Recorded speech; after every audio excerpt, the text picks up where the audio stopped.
Hi again, family. This is day 71 of our Reading Through the Bible Together in a Year series. Today we're covering the book of Judges, chapter 7 through chapter 9, verse 22. Not doing all of chapter 9 today. It's a very long chapter, so I'm dividing it in half. But where we are so far is that Israel is in this period of the Judges where Israel keeps they're doing well for a while, and then they do evil in Yahweh's eyes. They start worshiping other gods. They start making weird covenants and contracts with these other people, or acting terrible towards other peoples outside of Israel. And God gives them over to their own undoing, and he sells them into the hands of these different peoples, and then they become oppressed, and then they cry out and they repent and say, Yahweh, please save us. And then Yahweh, he feels for them, and he raises up this judge, this warrior type person, in order to lift them out of their bondage. But what we're starting to see is that, or at least what we will see today, we've started the story of Gideon. We've had Othniel, Ehud, Deborah, they were all, pretty decent warrior type judges. And Gideon so far has been okay, but we're going to see today that Gideon, the judge, is starting to go downhill. So let's see how that pans out. Then Jerubbaal, who is Gideon, and all the people who were with him, rose up early and encamped beside the spring of Harod. Midian's camp was on the north side of them, by the hill of Moreh, in the valley. Yahweh said to Gideon, the people who are with you are too many for me to give the Midianites into their hand, lest Israel brag against me, saying, my own hand has saved me. Now therefore proclaim in the ears of the people, saying, whoever is fearful and trembling, let him return and depart from Mount Gilead. So 22,000 of the people returned, and 10,000 remained. Yahweh said to Gideon, there are still too many people. Bring them down to the water, and I will test them for you there. It shall be that those whom I tell you, this shall go with you, and whoever I tell you, this shall not go with you, shall not go. So he brought down the people to the water, and Yahweh said to Gideon, everyone who laps of the water with his tongue, like dog laps, you shall set him by himself. Likewise, everyone who bows down on his knees to drink. The number of those who lapped, putting their hand to their mouth, was 300 men, but all the rest of the people bowed down their knees to drink water. Yahweh said to Gideon, I will save you by the 300 men who lapped and deliver the Midianites into your hand. Let all the other people go, each to his own place. So the people took food in their hand and their trumpets, and he sent all the rest of the men of Israel to their own tents, but retained the 300 men, and the camp of Midian was beneath him in the valley. That same night Yahweh said to him, arise, go down into the camp, for I have delivered it into your hand. But if you are afraid to go down, go with Purah, your servant, down to the camp. You will hear what they say, and afterward your hands will be strengthened to go down into the camp. Then he went down with Purah his servant to the outermost part of the armed men who were in the camp. The Midianites and the Amalekites and all the children of the east lay along in the valley like locusts for multitude. And their camels were without number, as the sand which is on the seashore for multitude.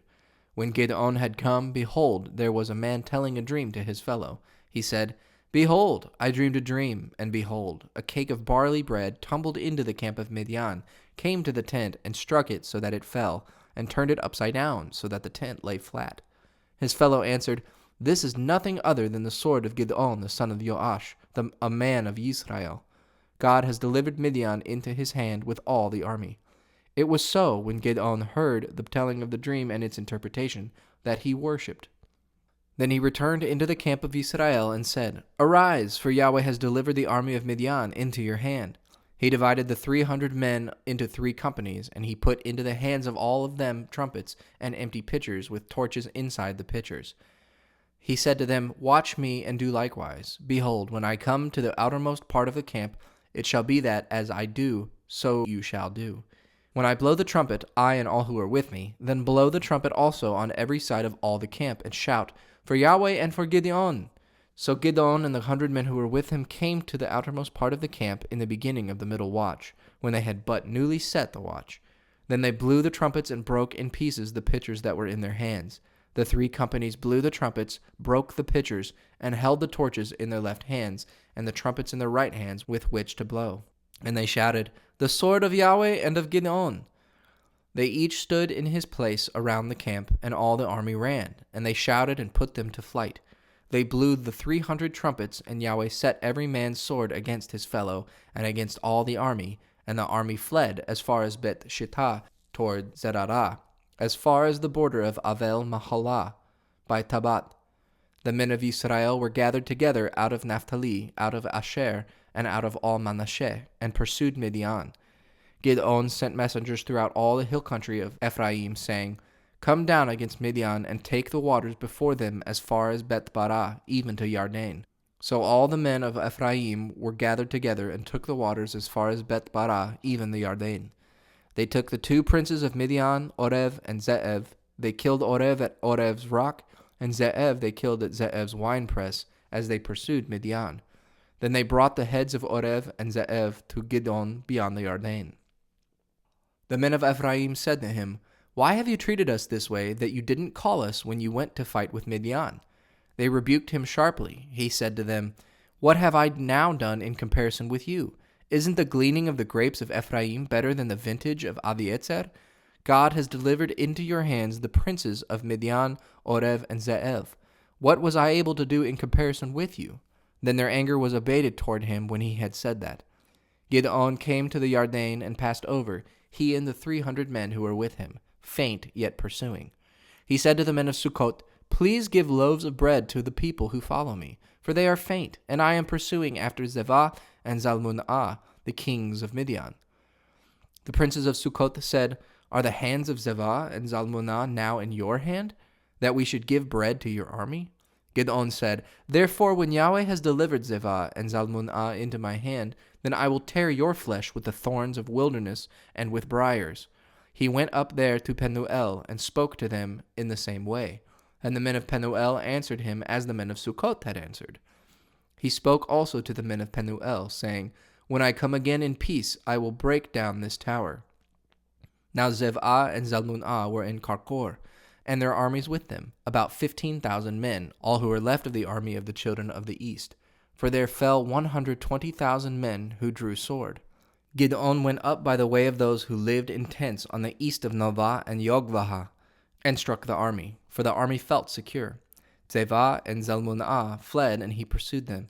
He took the 2 kings of Midian, Zevah and Zalmunna, and confused all the army. Gideon, the son of Joash, returned from the battle from the ascent of Herez. He caught a young man of the men of Sukkot, and inquired of him, and he described for him the princes of Sukkot and its elders, 77 men. He came to the men of Sukkot and said, See Zevah and Zalmunna, concerning whom you taunted me, saying, Are the hands of Zevah and Zalmunna now in your hand, that we should give bread to your men who are weary? He took the elders of the city and thorns of the wilderness and briars, and with them he taught the men of Sukkot. He broke down the tower of Penuel and killed the men of the city. Then he said to Zevah and Zalmunna, What kind of men were they whom you killed at Tabor? They answered, They were like you. They all resembled the children of a king. He said, They were my brothers, the sons of my mother. As Yahweh lives, if you had saved them alive, I would not kill you. He said to Yeter, his firstborn, Get up and kill them. But the youth didn't draw his sword, for he was afraid, because he was yet a youth. Then Zevah and Zalmunna said, You rise and fall on us, for as the man is, so is his strength. Gideon arose and killed Zevah and Zalmunna, and took the crescents that were on their camels' necks. Then the men of Israel said to Gideon, Rule over us, both you, your son, and your son's son also, for you have saved us out of the hand of Midian. Gideon said to them, I will not rule over you, neither shall my son rule over you. Yahweh shall rule over you. Gideon said to them, I do have a request, that you would each give me the earrings of his plunder. For they had gold earrings, because they were Ishmaelites. They answered, We will willingly give them. They spread a garment, and every man threw the earring of his plunder onto it. The weight of the golden earrings that he requested was 1,700 shekels of gold, in addition to the crescents and the pendants and the purple clothing that was on the kings of Midian, and in addition to the chains that were about their camels' necks. Gideon made an ephod out of it and put it in Ophrah, his city. Then all Israel played the prostitute with it there, and it became a snare to Gideon and to his house. So Midian was subdued before the children of Israel, and they lifted up their heads no more. The land had rest for 40 years in the days of Gideon. Jerubbaal, the son of Joash, went and lived in his own house. Gideon had 70 sons conceived from his body, for he had many wives. His concubine who was in Shechem also bore him a son, and he named him Avimelech. Gideon the son of Joash died in a good old age, and was buried in the tomb of Joash his father, in Ophrah of the Abiezrites. As soon as Gideon was dead, the children of Israel turned again and played the prostitute following the Baals, and made Baal-berith their god. The children of Israel didn't remember Yahweh their God, who had delivered them out of the hand of all their enemies on every side.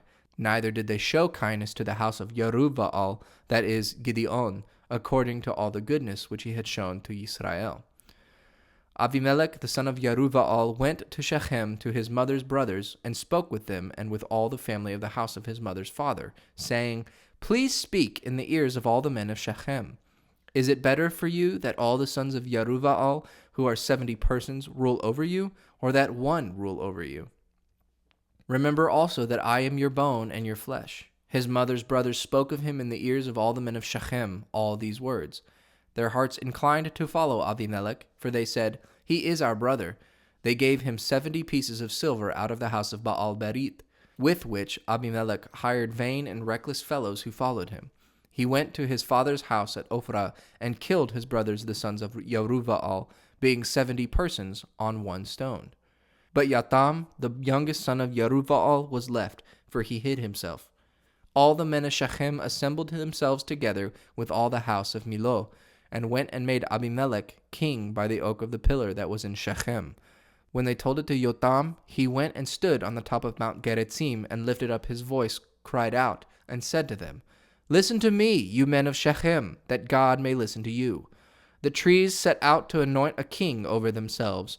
They said to the olive tree, Reign over us. But the olive tree said to them, Should I stop producing my oil, with which they honor God and man by me, and go to wave back and forth over the trees? The trees said to the fig tree, Come and reign over us. But the fig tree said to them, Should I leave my sweetness and my good fruit, and go to wave back and forth over the trees? The trees said to the vine, Come and reign over us. The vine said to them, Should I leave my new wine, which cheers God and man, and go to wave back and forth over the trees? Then all the trees said to the bramble, Come and reign over us. The bramble said to the trees, If in truth you anoint me king over you, then come and take refuge in my shade. And if not, let fire come out of the bramble, and devour the cedars of Lebanon. Now therefore, if you have dealt truly and righteously, in that you have made Abimelech king, and if you have dealt well with Yerubbaal and his house, and have done to him according to the deserving of his hands, for my father fought for you, risked his life, and delivered you out of the hand of Midian, and you have risen up against my father's house today, and have slain his sons, 70 persons, on one stone, and have made Abimelech, the son of his female servant, king over the men of Shechem, because he is your brother. If you then have dealt truly and righteously with Yerubbaal and with his house today, then rejoice in Abimelech, and let him also rejoice in you.